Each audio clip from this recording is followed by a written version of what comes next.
This is the summary created from the video. Lecture 48, Networking with Java.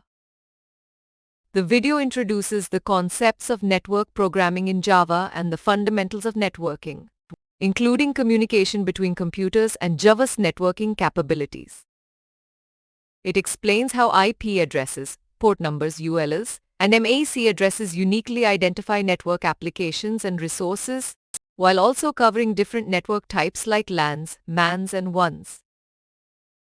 Java supports various communication protocols for network programming, such as connection-oriented protocols like TCP that require establishing a connection, and connectionless protocols like UDP that allow direct communication.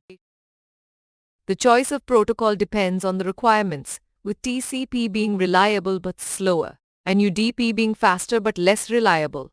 TCP/IP combines the strengths of both, integrating reliability and speed. Java networking involves stream sockets for TCP communication and datagram sockets for UDP communication. The datagram socket class is used for UDP-based communication, encapsulating data in datagram packets for transmission.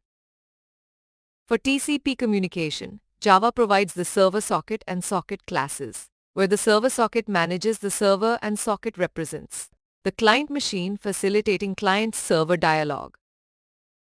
Simple client-server program demonstrates how the server creates a server socket, accepts client requests through the accept method, and uses I/O streams for data exchange with the client.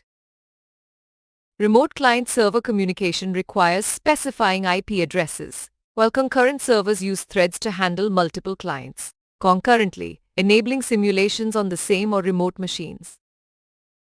Overall, network programming enables communication between users across networks, with IP and MAC addresses uniquely identifying network entities and TCP and UDP protocols offering different trade-offs in terms of reliability and speed.